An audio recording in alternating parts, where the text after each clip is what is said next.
I think the key to a healthy relationship is obviously trust, and if you trust someone, you shouldn't have to snoop. You should be able to have an open, face-to-face conversation. And secondly, I just think it's really important to respect someone's privacy. I don't think you need to...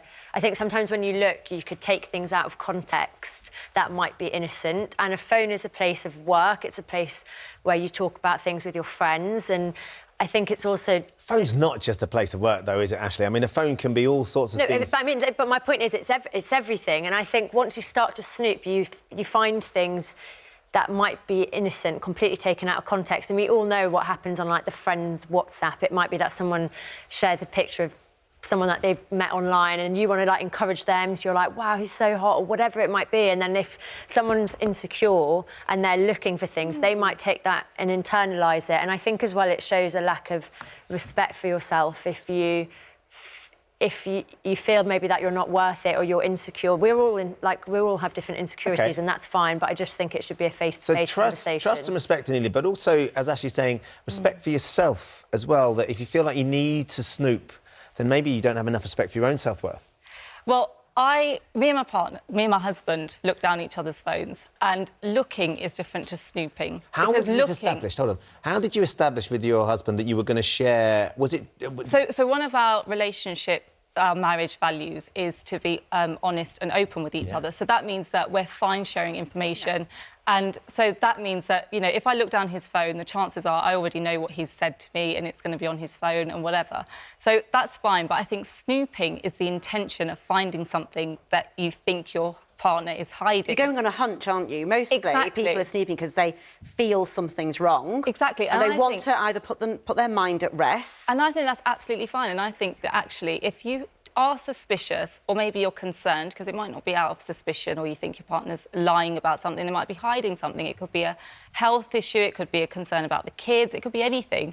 I think you should snoop, because it's better to find out for yourself and just have, like, peace of mind, or it could be that you find something and you're like, well, actually, I knew they were hiding that, and that's good that you found it. If I was with someone who read my phone, I feel like it would doom the relationship, because I'd be so offended that they didn't respect me enough to, ask the question, because I think we can all forgive people being insecure. And sometimes, like in my case, I snooped on my boyfriend's phone years ago and I found out he was cheating. And looking back, I already knew the answers. I think sometimes you can let your insecurities run away with you, and especially in the world of social media. Yeah, it was a good thing you snooped, because you found out. Because I should have known it. I didn't really need to look to know that his behaviour was wrong. About it, but I think it's better if you do snoop, because it's like if one of you said now, right, Theresa May's resigned, what's the first thing we do? We go to our phones, we're going to Google it, we're going to find the information and verify it. So it's like, it's just verifying that information. What I find hilarious... My wife wouldn't be upset if she'd seen I've been Googling Theresa May's resignation. by Theresa May on your phone. The point is, what have they got to hide? Like, why don't they want you to go down it? The only reason they wouldn't is because they've got something to hide. I'm intrigued by this. You know, you're talking about the fact that you look at your husband's phone. Is that purely because you're looking to confirmation of something you said, or so are you I wouldn't looking just at it... generally look. So it would be like, if we're like, he says, oh, someone messaged this, will you reply on my behalf? Right. So, yeah, it's like a shared device. And I think we're so used to using technology as a kind of...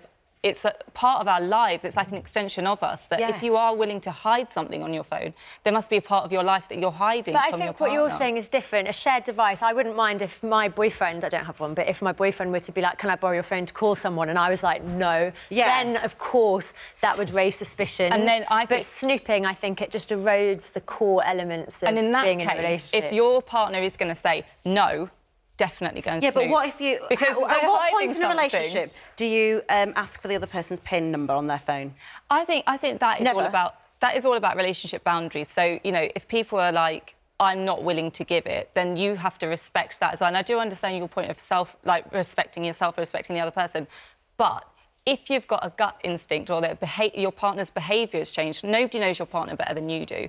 If their behaviour's changed and you're suspecting something, then definitely check, because it's like... Don't you think that merits a face-to-face conversation? But what if somebody lies to you and then they say there's nothing in it? This is what I think is, again, what I said earlier. Like, I didn't have a lot of, like... I didn't feel like I deserved a good relationship in the past, so I was snooping, and it becomes this kind of addiction that... Yes, I can agree with that. You're almost looking for validation, like, they must be doing something.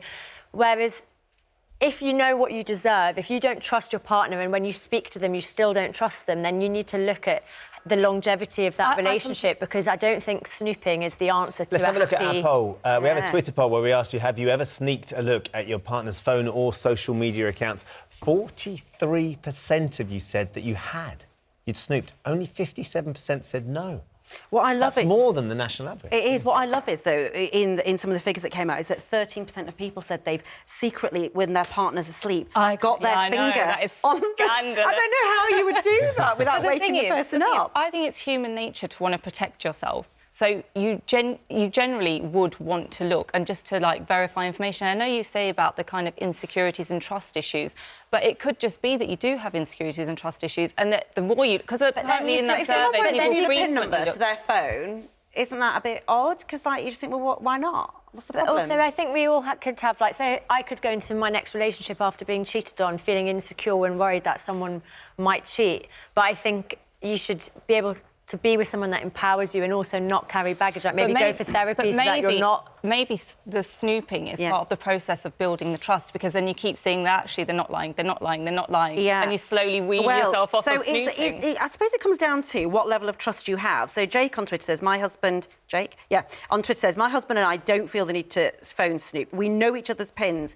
and even use each other's phones when necessary. Karen says, an ex left his iPad and it flashed up. He had a message from a dating site. He'd been cheating on me. This was Richard's point earlier, the notifications. It's the notifications that can trip you up.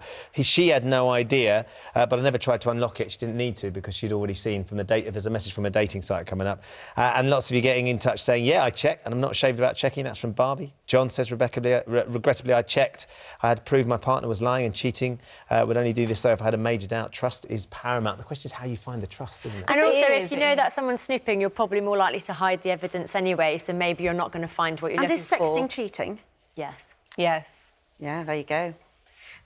There you go. I don't think anyone was going to disagree with you. No. There you go. You should turn around to us like we were thinking it was. No, only because some people do think that sexting... Well, I never met them. I never did anything. I was never going to act on it. It's just a bit of flirting online. That highlights how much we are attached to our phones, and that sexting is now part of the cheating process. And Yes, it it is a is. boundary, because for some people it might not be cheating, but for some people it is. So I think you have to have those discussions. So you as well and established say- that up front. Yeah, exactly. Just, you know, if you sex someone else, that counts as cheating for me.